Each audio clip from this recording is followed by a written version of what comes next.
Hello Bunny fans, welcome to another episode of the Bunny Coach podcast. A few weeks ago I was interviewed by Angelo Webb of the Animal Intuitive channel. We talked all things rabbit and I think you'll find it a really interesting conversation. Have you ever wondered what your rabbit is really trying to tell you? Whether it's odd behavior, sudden mood changes, or things you just can't figure out, there's always a reason. So today we're decoding your bunny's behavior with the bunny coach, Fiona Murphy. All you doggies, won't you walk with me? I'm the puppet dog. Welcome to the Animal Intuitive channel. I'm Angelo Webb, owner of Animal Intuitive Academy, Intuitive Touch Animal Care. I'm nationally board certified in animal acupressure massage, and for over 20 years I've worked as a professional animal communication instructor. I'm also a licensed therapist, and I help to deepen the bond between people and animals. So before we dive in, if you're not already subscribed, I am begging you to please do so. I try not to do this at the beginning, but I've really got to catch you guys. We're trying to grow the channel and bring more educational content that helps you and your pets. And so I really hope that you'll stick around, subscribe, click the like button. That really helps the show grow. And also leave us a comment. And we do have a chat here. So we are going to be in the chat answering your questions. And this is going to help people who love their pets find these important conversations and instructional videos. So today we're giving rabbits a voice with my guest, Fiona Murphy, also known as the Bunny Coach.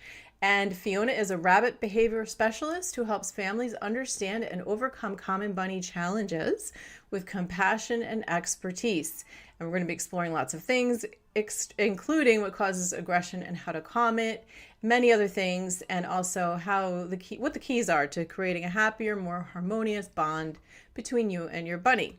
So if you're ready to really understand your rabbit on a deeper level, grab your tea, get cozy, your coffee, and let's get ready to talk with Fiona. So welcome, Fiona. Thank you. Lovely to be here. I'm so happy to have you. And I'm just going to, I realized I don't have my chat showing. Where are you guys? There we go. Okay, so if anybody is in the chat, feel free to leave a comment or a question as we're going along, and Fiona will be happy to respond. So Fiona, I'm so happy and excited to have you here today. I know many people struggle to understand what their bunnies are trying to communicate, and you have such a compassionate, practical way of helping people get to the heart of what's really going on. So let's just start out with asking, a lot of people are wondering, like, how do you become, and how did you become, what led you to be a bunny behavior expert? So it's just happened over time, really. So I've always had bunnies. I've been a bunny slave my entire life. When my kids were little, we got bunnies again. And we had a little bit of a gap where we had no bunnies, and then we had the kids and we had bunnies again. And then we couldn't find somebody to look after our bunnies when we went on holiday. So we thought, well, other people must have the same problem. So we started offering rabbit boarding. And yes, lots of people had the same problem. So people started coming to us for rabbit boarding. Rabbits are very specialist creatures. They're very sensitive. They hide their pain very well. They can go downhill very fast. So you really want to make sure that they're with somebody who knows what they're talking about. And there just really didn't seem to be very many places that offered that. There was lots of dog kennels and catteries, but nothing really for small animals. So we called it the rabbit rooms because we thought it would be rabbits mostly, and it is, but we also board guinea pigs, pygmy hedgehogs, tortoises. We had a giant tortoise wandering around our garden last year for much of the summer. She was 80 years old. Oh, wow.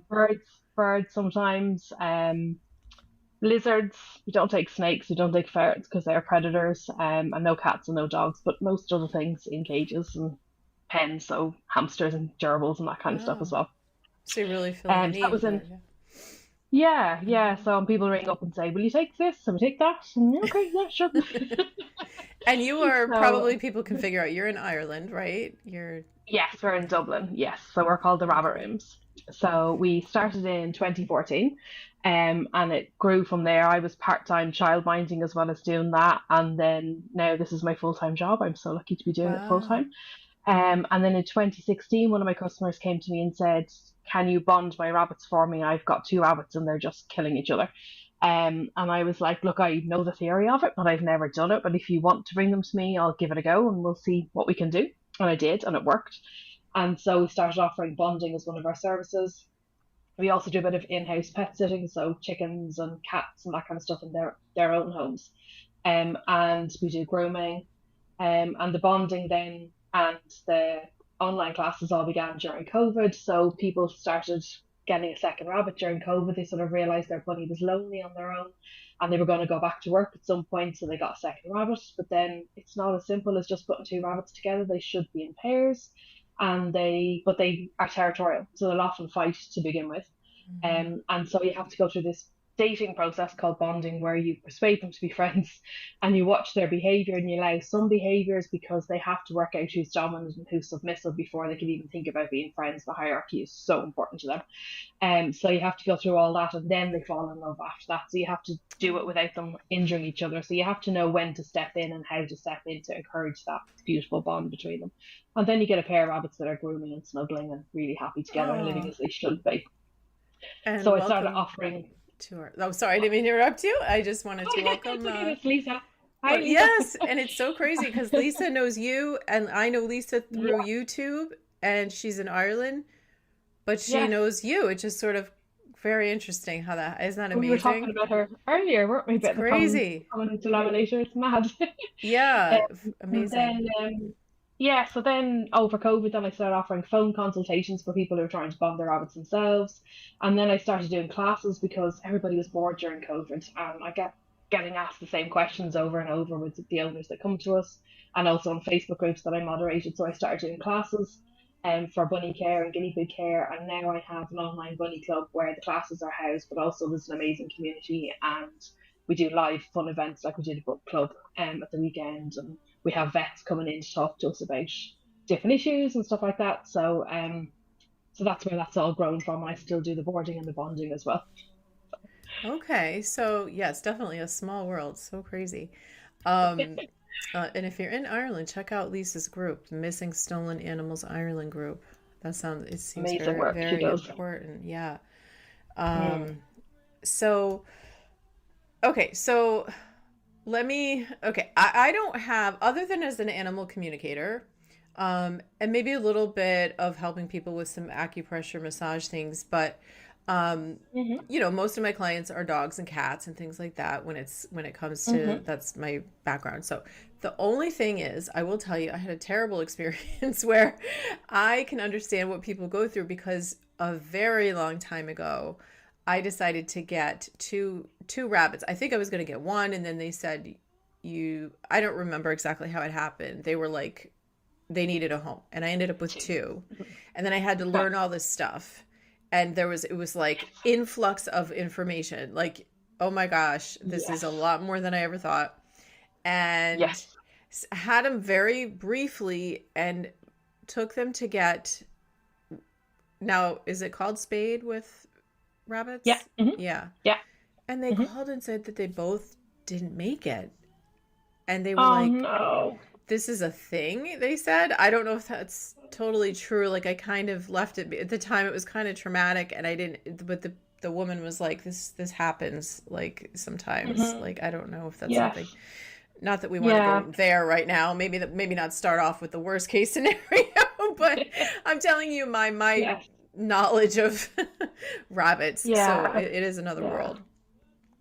Yeah, so they should be spayed, particularly females should be spayed because they're very prone to reproductive cancers. So something like 80% of female rabbits by age 4 will develop reproductive cancers.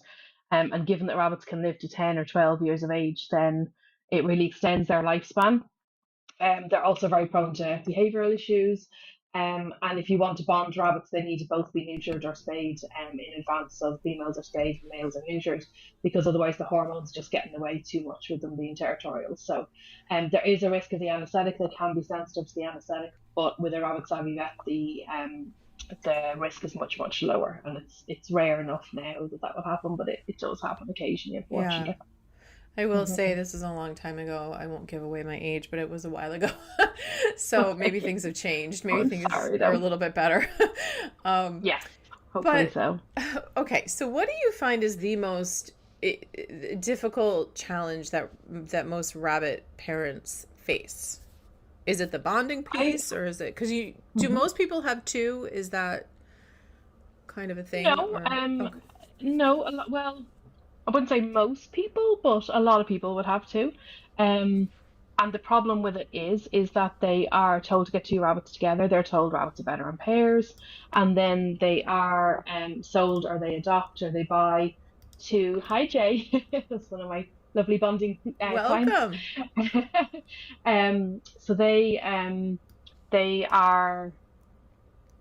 Sorry, I've lost my train of thought now. What was going to say? Um, Oh, so they're wait. told to get two. Oh yeah. Yeah, Mm-hmm. yeah. So they often get to often as babies, and then what happens is the hormones kick in. They're getting on beautifully. The hormones kick in, and then all of a sudden they're killing each other. And people are not prepared for that because they're not educated about that. Because a lot of times the breeder or the person who's rehoming them or whatever won't say that this is a risk because they want people to take two. So Right. this is the scenario that I deal with an awful lot. Boys particularly will 99.99% of the time fall out and they can really injure each other. Those little balls of fluff can be very, very vicious. Wow. And they can really injure each other and they can actually even kill each other, unfortunately, if they aren't stopped in time. And the problem is they can be absolutely fine and then they can just ramp up into a fight out of nowhere. So you're not always necessarily there when it happens and you don't necessarily have any warning or people don't know the warning signs. Mm-hmm. So a lot of the situations that I deal with is people who have bought two rabbits or adopted two baby rabbits and they have fallen out and then realize they have to get them neutered and then they have to wait 8 weeks for the hormones to die down and then they need to go through this rebonding process and a lot of times people think that they can just put them back together and they'll be fine, but what they had was what they call a baby bond, and as adults they need to work out their hierarchy. They may have a grudge against each other. They're worse than elephants and they remember, so they have Wow. to be gotten over the grudge and then they have to be reminded that they loved each other. So I would say probably 60% of the 270 plus bonds that I've done are actually rebonding in those kind of situations. So that's very, very common. Wow. That's fascinating that they hold a grudge like that, and that. So, what would be an example that you've seen of that where they've held a grudge? Well, just a lot of the pairs that come into me are in that situation. So I'm either bonding for people who have one rabbit and then get a second rabbit and then the rabbits don't get on. And then it's not as simple as they thought it was and it's more time consuming, or one rabbit free roams completely around the house and feels like they own the house. And the owners think it would be better for them to come to me with neutral territory and start afresh, and then I support them through the rest of the process once they get them home. I put in 40 or 50 hours across the week of bonding and they're coexisting and hopefully grooming and snuggling by the time they go home. And then, so that's one scenario. And then the other scenario is where the rabbits have fallen out as baby bonds. So I've bonded lots of bunnies that have really badly injured each other. They've ripped each other's ears. There was one pair that one of them had a permanent limp because he'd been got so badly by the brother, but they still managed to be rebonded and they went home happy and they lived happily ever Oh, after until they died a lot later of old age. So well, that's that was a good. nice scenario. And then on the flip side, there was the pair of rabbits that I knew that were kind of getting at each other when they came into us for boarding, and they were young boys and they were at each other. And I thought, if they're at each other here, they must be at each other at home. But of course, here there's other rabbits around, and that kind of exacerbates it sometimes. Okay. And I did speak to the owner. Unfortunately, she didn't get them neutered in time, and one did actually kill the other one. So Oh, it really is very serious, and it really does need to be. We're trying to spread awareness about it because it really does need to be looked at. And just because they're fine now, it doesn't mean they'll be fine in an hour, a week, a day, a month. my They goodness. really need Yeah. to be separated as babies. And it's a shame because people get them for company for each other and think, that's grand, I have a setup for two rabbits. They're going to Yeah. live happily ever after. And then they have to have two separate setups and then they have to go through all the rebonding. It's just a nightmare. Wow. Is there a Yeah. situation where they clearly know what like XYZ happened and the family's like, well, this happened and now there's this like there's this grudge or this memory, and you had like, hmm what did you do in that situation is it just separation or Yeah, so they have to be separated and then they have to be neutered and then they have to wait 8 weeks for the hormones to die down. So if you imagine that they fall out quite often before they're old enough to be neutered, that's kind of the wrong side of it as well. yeah. Because they could start to fall out when they're kind of 10, 12, 14 weeks old, and a lot of vets won't neuter them before 6 weeks. So, or sorry, 6 months. So they're kept apart then for 3 months, and then another 2 months after neutering. That's if you can get a neuter date. So you could be looking at your rabbits being separate for 6 months, and then in the meantime, what can happen is they can be really determined to get into each other, and they can jump into each other's pens, and they can fight, and it's just an awful logistic for people to be dealing with because they're constantly trying to keep them from getting into each other. They're having to have two separate setups.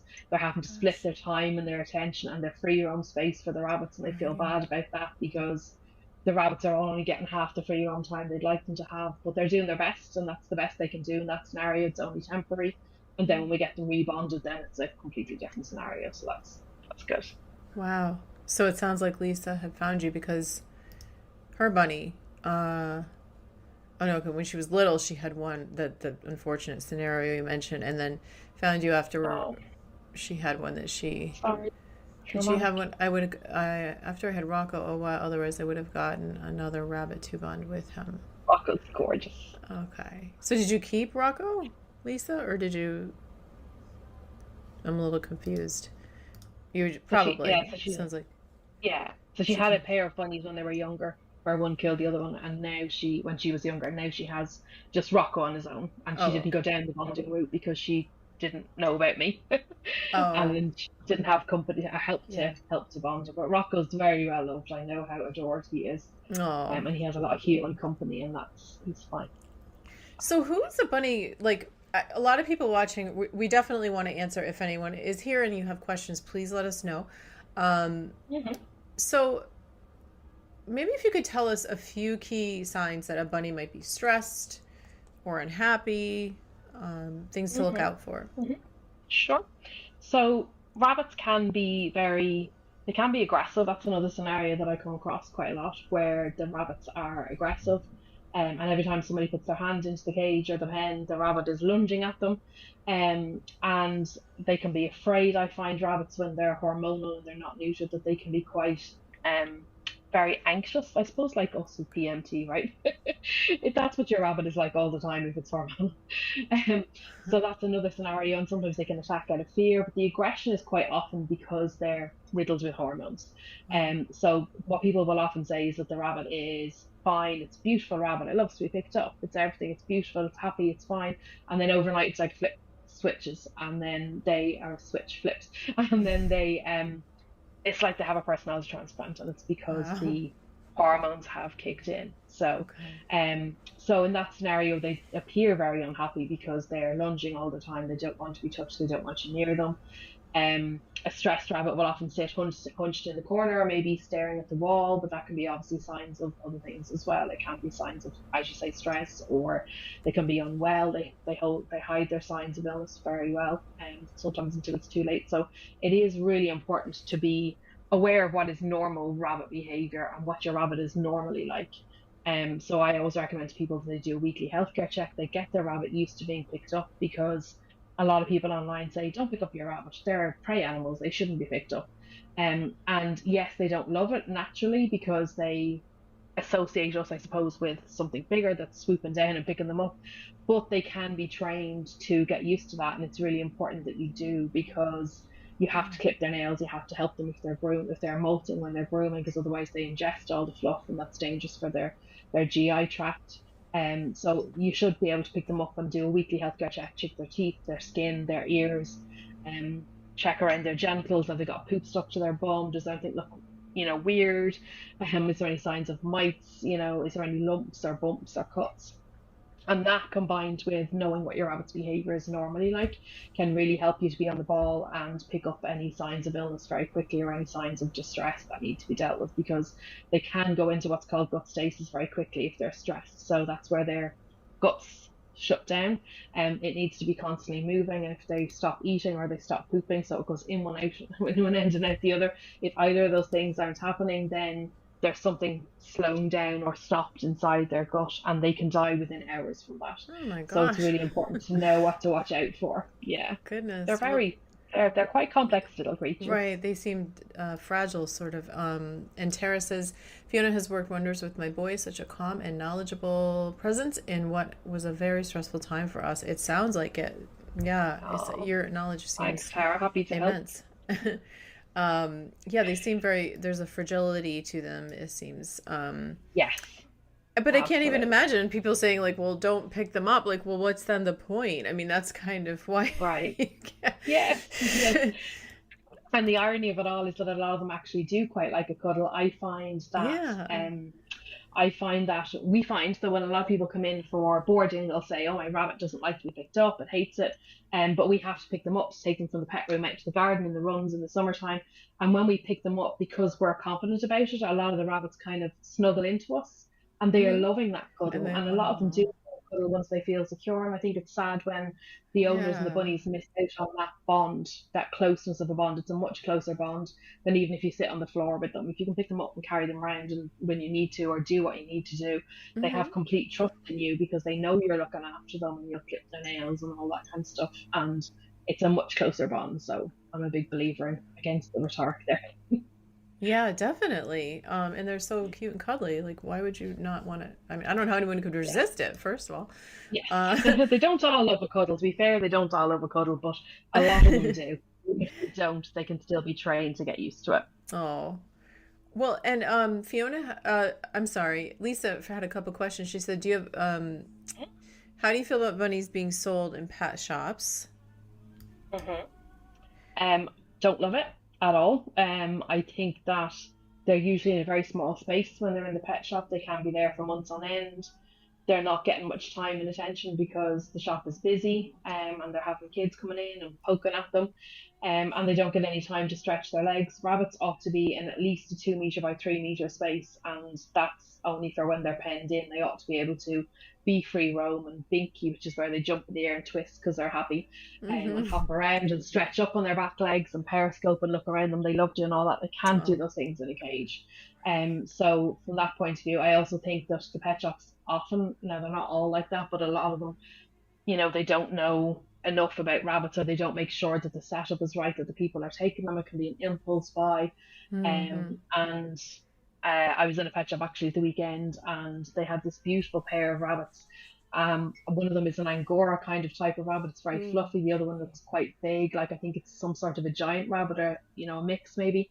This is their third time back in the pet shop. Oh, So, and gosh. they're not more than about 6 months of age. So, Oh, and they're very sweet bunnies. I put my hand in and stroke them and everything. They're very sweet bunnies, but they keep being returned, and that's not fair because they do get right. attached and they like their surroundings to be secure and they like Yeah. things the way they like things. So any Uh-huh. kind of change can really upset them.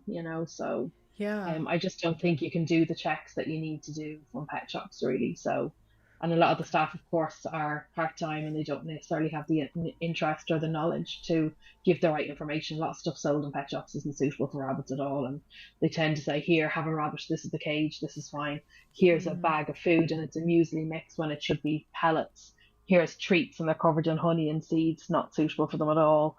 Mm-hmm. And that's what they're sent home with, and then the owners wonder why they're ending up with vet bills because they trusted what the pet shop told them, and of course they think Right. they know what they're talking about, but they don't. So the things I've heard are horrible. Oh, I've goodness. never ceased to be amazed by what pet shops tell people. Gosh. Um, what is the worst thing you could give a rabbit that you could tell us? Like, what's something common that people are either feeding or letting them snack on that you would say this is what they should be having as instead? hmm so two things. One is the muesli food. So if you feed your rabbit one of those brightly coloured muesli mixes, it looks attractive and we think, oh, this is great, that looks really tasty. The rabbits I don't think can see in that many colours, so I don't think they really care about that. And the problem with it is it's selective feeding. So they'll pick out the bits they like and they'll leave the bits they don't like. So they're not getting a complete diet. And they are, whereas if you buy a pellet food, each individual pellet has all the nutrients that it needs in it. They're often also filled with things that are not suitable for rabbits. Things like corn shouldn't be in, right? Rabbits shouldn't be fed corn. So that's the other thing that I see quite often. People coming in with a piece of corn on the cob for the rabbits, and sometimes it's a Okay. cooked piece of corn on the cob that you buy in a vacuum pack in the pet shops. But they shouldn't be fed corn because it just gets stuck in their digestive tract, and then if it passes through, it goes out the way it came in. But Yeah. it's very risky for their system.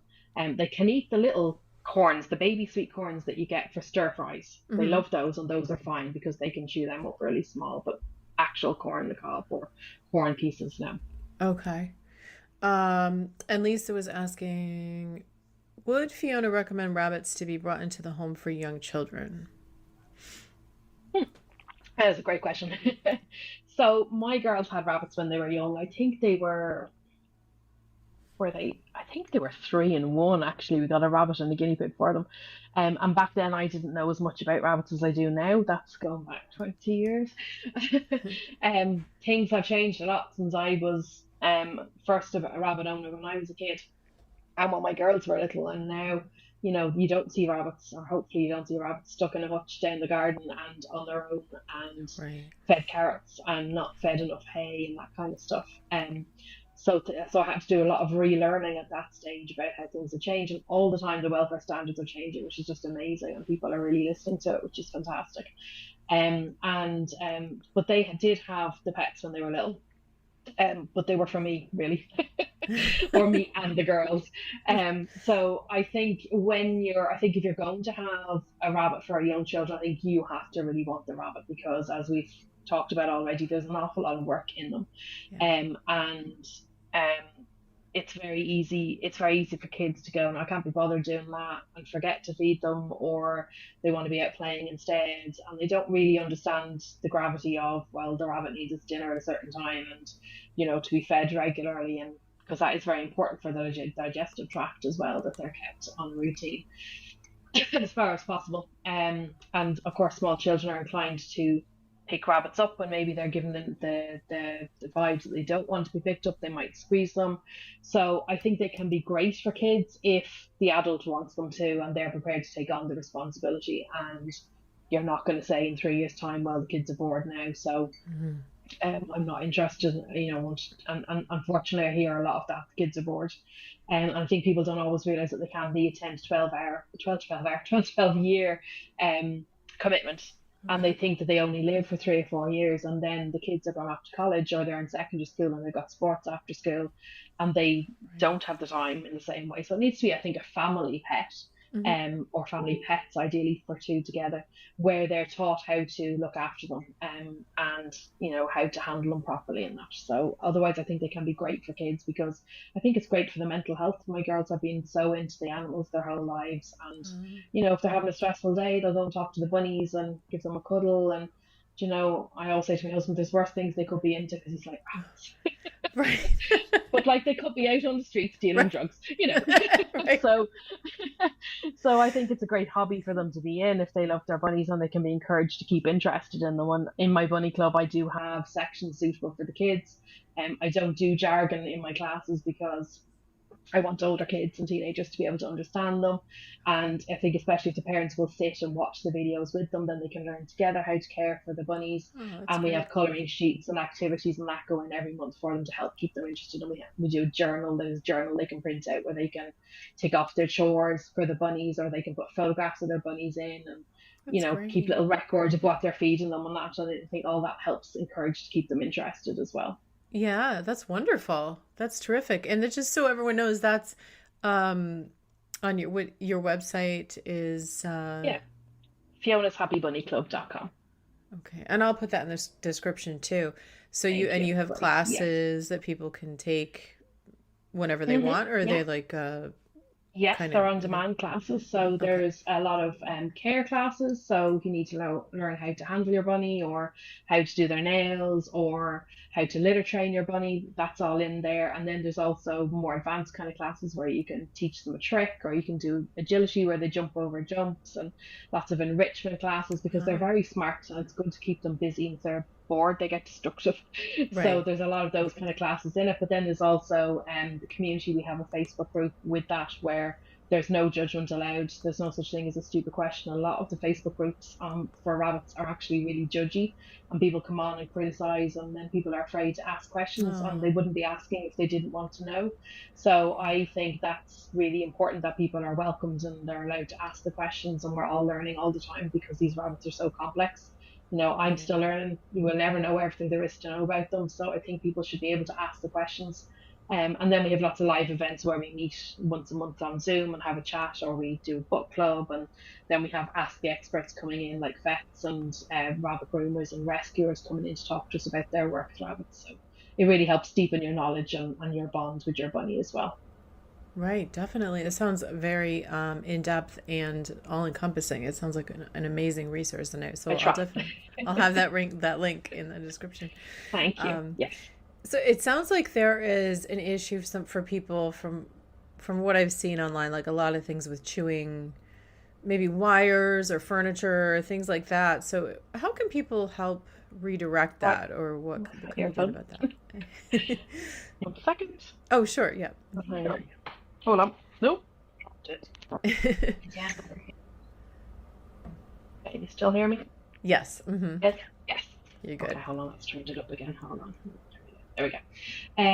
Redirecting about chewing furniture and stuff. Okay, so it's a very natural behavior of rabbits to dig and to chew. So one of the best things you can do is give them something that they can do those things with.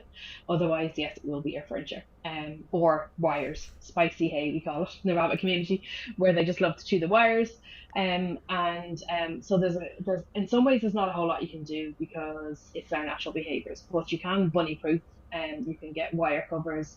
You can get covers for the furniture, for the chairs of your leg chairs of your legs, legs of your chairs, and those kind of things. You can get things to protect your skirting boards, and then that combined with supervising them and also giving them something else to do can make a big difference. So providing them with a dig box, for example, creating a dig box that they're allowed to dig in the house and keeps them interested, and giving them safe chews like branches or safe toys that they can chew on can really help redirect them. There is a study recently that said that rabbits that don't eat enough hay tend to chew more.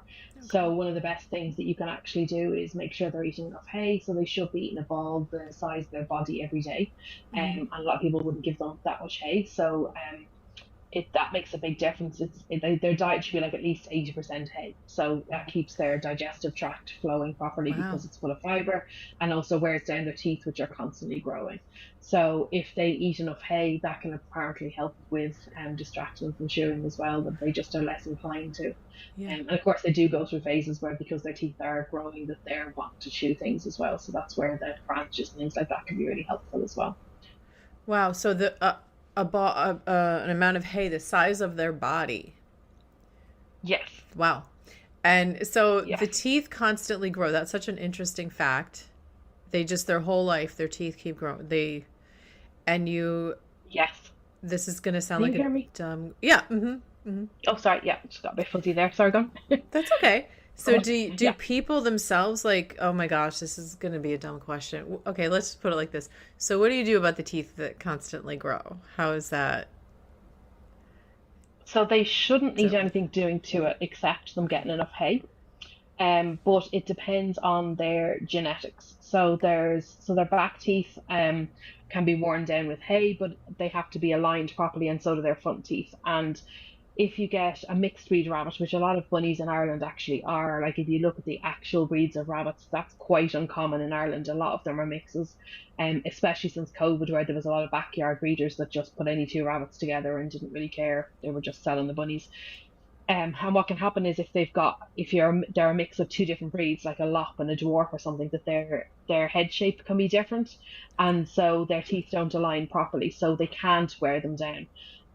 Or sometimes they just have genetic predisposition to them having a teeth issue, where they just grow misaligned. So the front teeth they can actually take out if they can't regularly wear them down in the vets if you need to clip them down.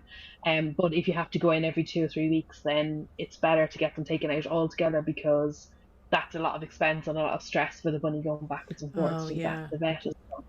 Right. And they can learn to do without those front teeth. They just learn to push their food back towards the back of their mouths, and if you give them vegetables, you probably need to chop them up a bit smaller. But they can live fine without it. The back teeth the same. They can get spurs on them where they sort of overgrow, or they can be at an angle where they're growing different angles, and they're not being worn down properly because they're not grinding against each other. So hay can definitely help. in a lot of those cases because they wear it down and then it doesn't get too bad and it's manageable. But they can go in for dental work as well for that if they need to, or have the teeth removed. They try not to remove the back ones if they can help it, but they can burr them down in the under anaesthetic. But again, it's an anaesthetic or sedation for them, so that's not ideal either. Right. It's possible to avoid it with enough hay. Okay. Hey.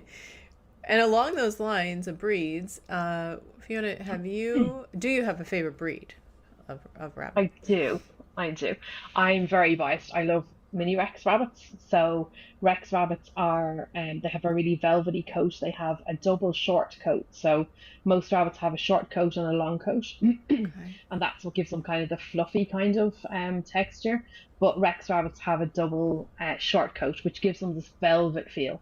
So unfortunately, they're the kind of rabbits that they used to make gloves and things like that out of.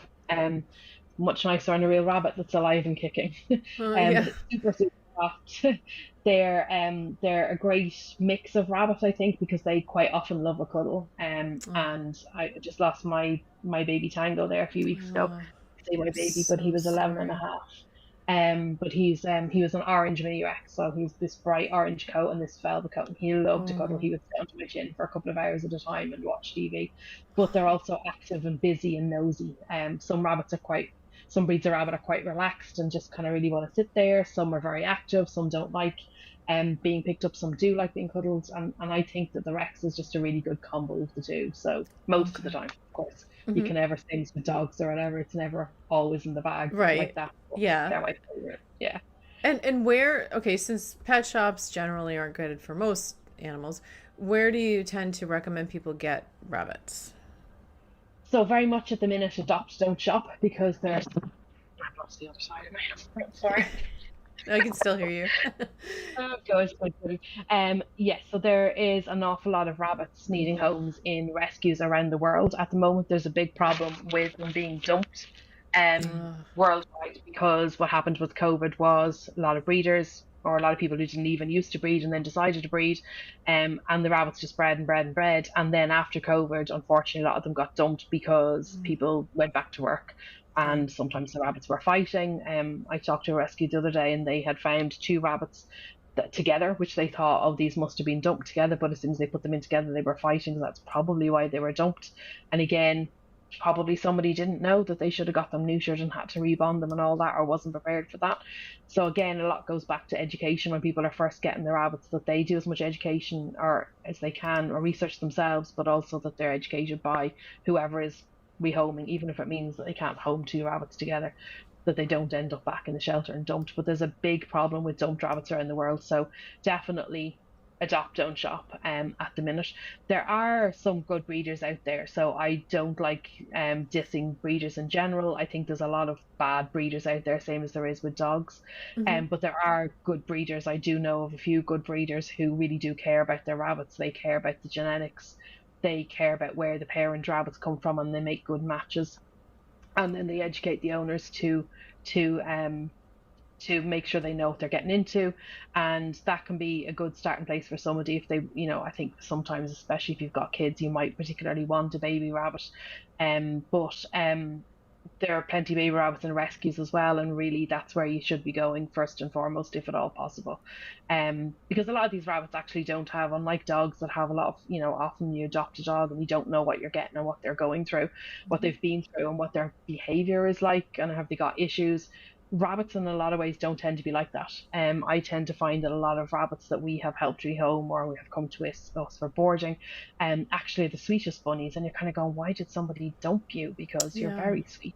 I even had one in for bonding last week, and it's the sweetest little thing, and they do think that she was neglected, and yet she's just like, hi, talk to me, hi. She just keeps wanting the love, and it's just lovely. And I think the people who are dumping them probably haven't spent any time with them, otherwise they wouldn't have dumped them, because they're so lovely. So when you adopt from a shelter, then you are quite likely to get a rabbit that's not been through a whole lot, or is quite forgiving, I suppose.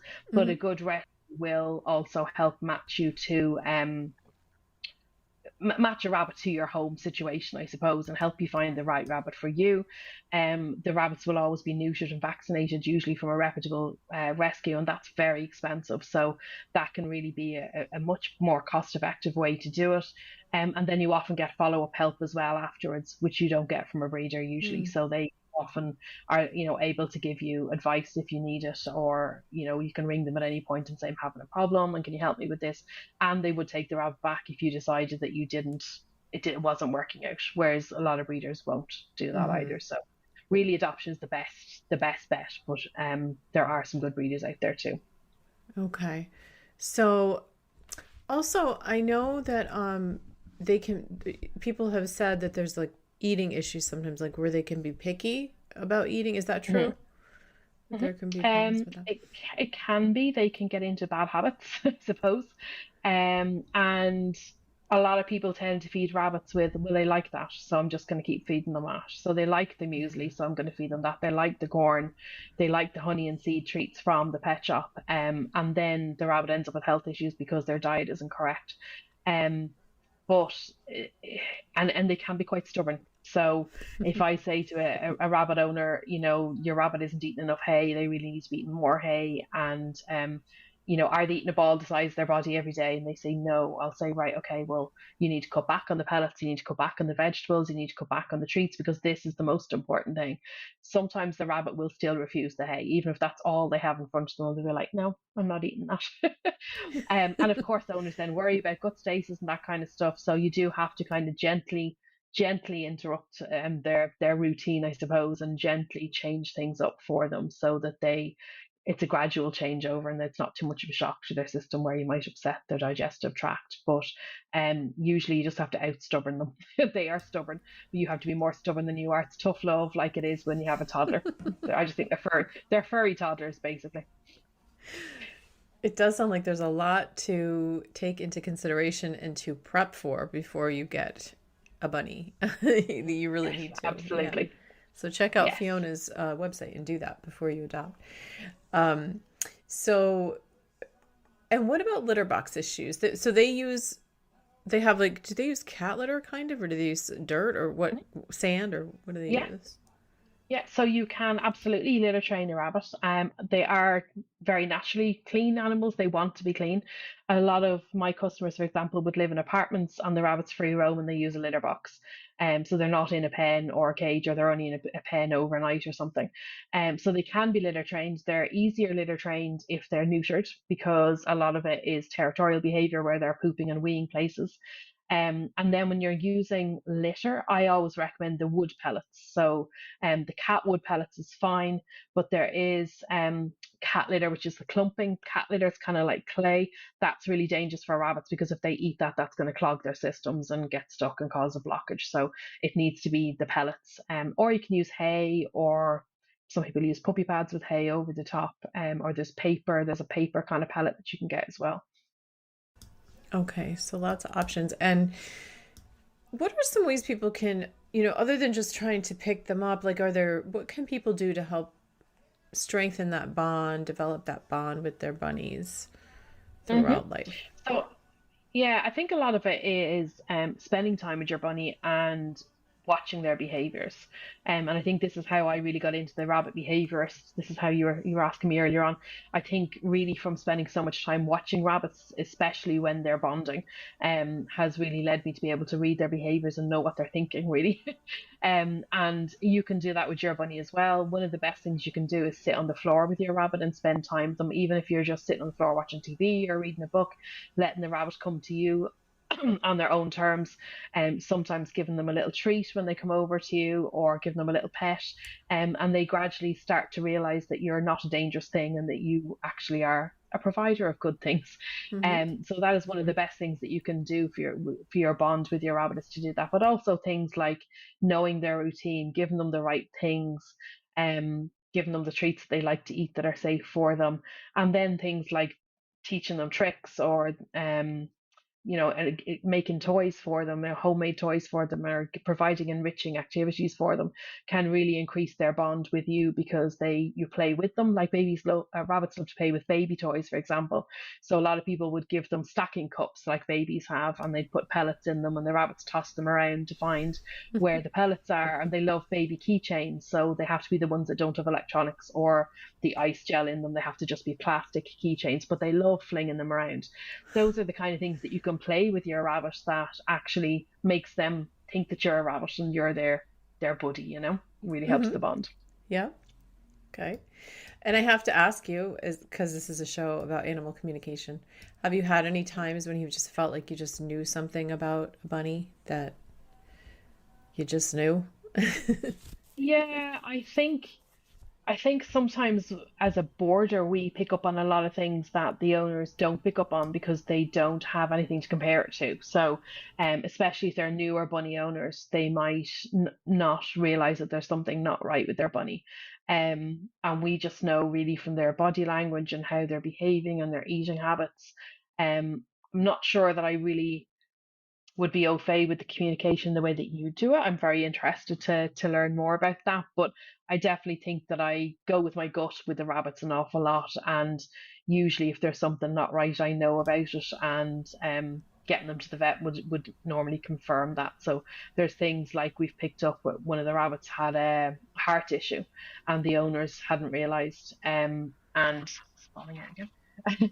um, I just knew from the way the rabbit was breathing and the way it was behaving that there was something not right. And one of our own rabbits had a heart issue. So I kind of thought, yeah, that looks like the same thing to me. I'm not a vet, but got them to the vet. And yes, lo and behold, it was a heart issue. And the owner was very appreciative because they hadn't realized that there was something not right with the bunny. So quite often we would pick up those kind of things, or respiratory issues, or teeth problems, or dealing with things like poopy bum, so the rabbits have two types of poop. They have the little balls that you see around the place, and then they have this sticky kind of grape-like poop that they eat from their own anuses. So they redigest it, and you never usually see it. You never usually see it. They just get on and do it, and it's fine. But they redigest it for the extra nutrients.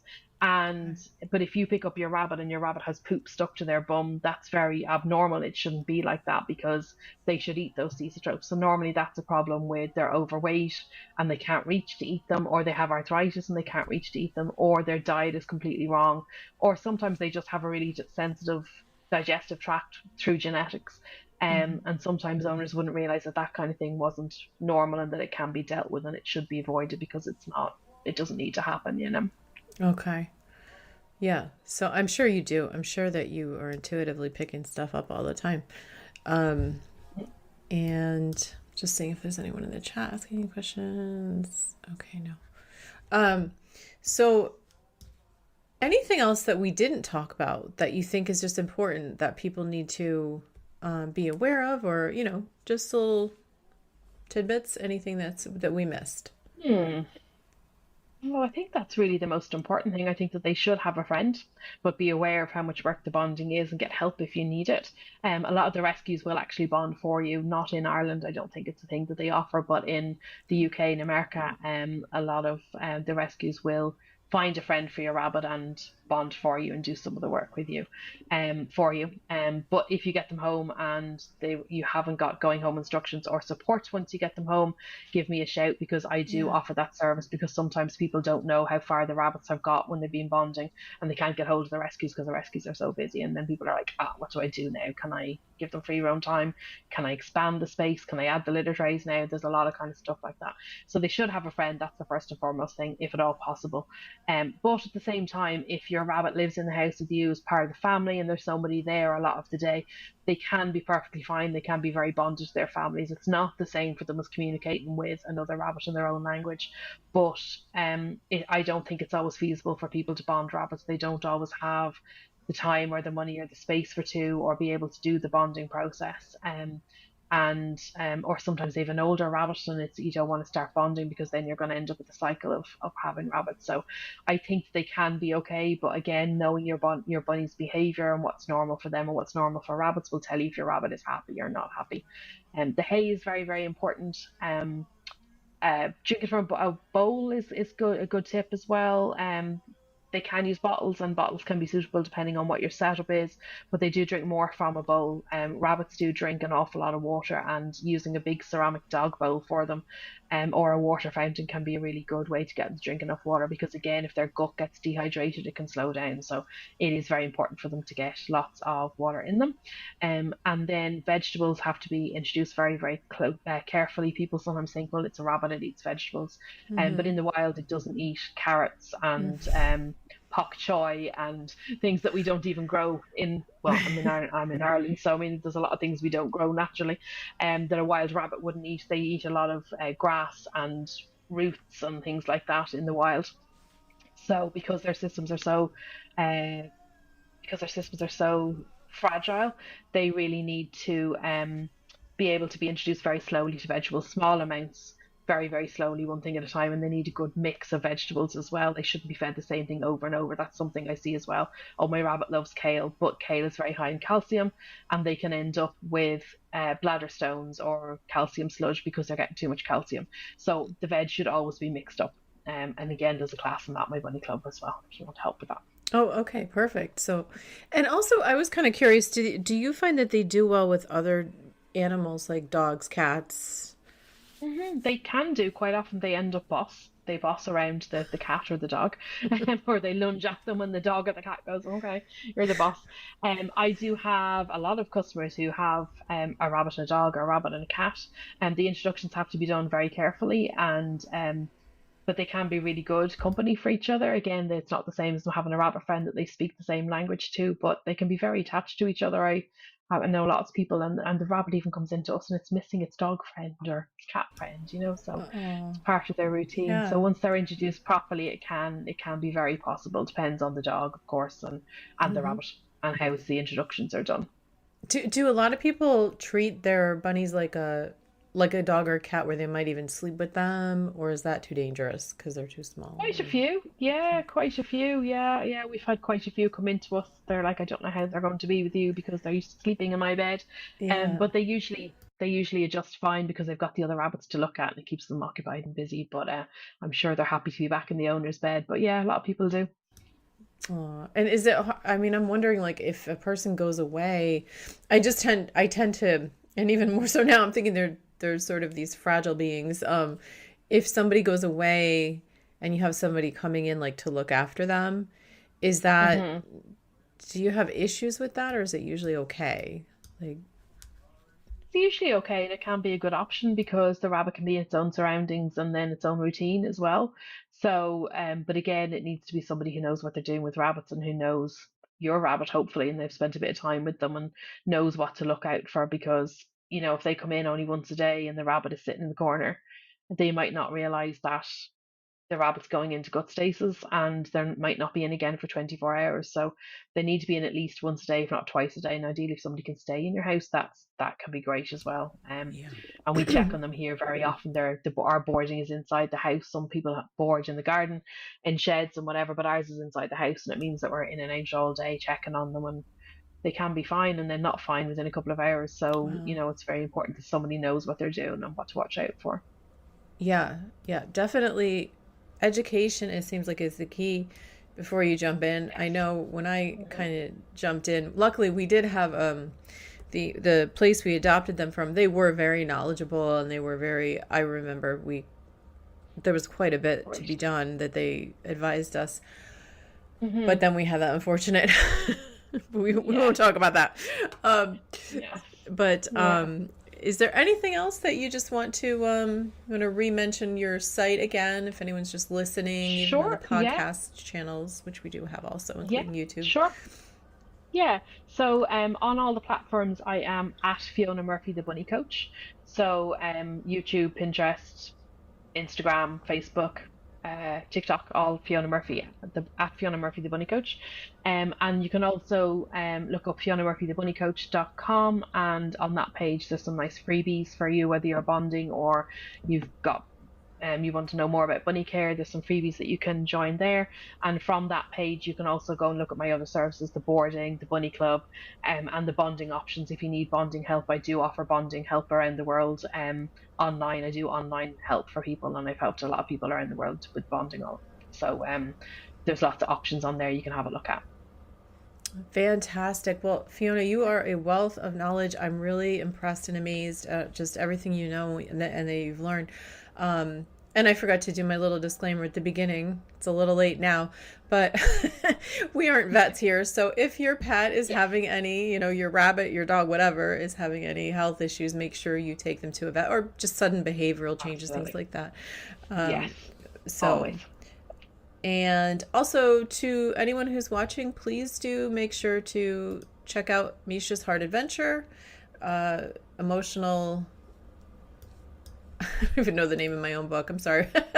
Misha's Heart Adventure, Emotional Regulation While Learning How Animals Think and Feel. I just went on, I blanked out there. It's available where all books are sold. And it also has accompanying music. Beautiful. You can get music that's streaming on all platforms. You can download it, or and you can find it on my website too, intuitivetouchanimalcare.com, where right now I do have and I have an October BOO 10 discount for Boo 10 for Halloween coming up for all my digital products. If anybody's interested, go to Intuitive Touch Animal Care, and that's my main website, and then go to Animal Intuitive Academy on that website, and you'll find all my products for sale versus my main website, which is individual sessions and massage and acupressure locally, as well as at a distance. I can create plans for your pets that you can do, and they're based on traditional Chinese medicine. You'll get your own charts and analysis of your animal based on traditional Chinese medicine. So I want to thank you again, Fiona, and thank you for everybody in the chat for being here. Please do subscribe. Yeah, absolutely. Thank you. And share this, and go check out the Buddy Coach. She's all over the, podcast, and check out, I was on her show recently too. So if you're interested, go check that out too. And this is lovely. Thank you so much. If you're worried about bunny bonding, whether you haven't started yet and you're anxious about it, which is completely understandable, or you've started and you just don't feel confident that you're reading the behaviours properly, or whether the rabbits are making any progress, please do get in touch. There's a link in my show notes to a bonding quiz that you can fill in to tell me exactly what's happening with your bunnies, and I'll send you a personalised email back. Each week I also open a limited amount of spaces for free bonding assessments. These are short 15-minute calls where we can chat through what's happening with your rabbits. This is for you if bonding feels stuck or you have run into issues, you haven't started yet and want to avoid mistakes, you're overwhelmed by conflicting advice online, you're thinking about getting a second or third bunny and wondering if it is a good idea, or you're not sure whether you need support, or if you do, what kind of support would be most helpful for your situation. These are not sales calls. I just know that it can really help to get things off your chest with someone who understands. And if you would like, I can talk you through my available options for you to go away and think about, and then you know where I am if you need me. Absolutely no pressure. I only open a small number of clinic spots each week, so once they're gone, that's it till next week. So grab one quick if you want one. I look forward to chatting bunnies with you. Thanks for listening to the Bunny Coach podcast. I look forward to chatting to you next time.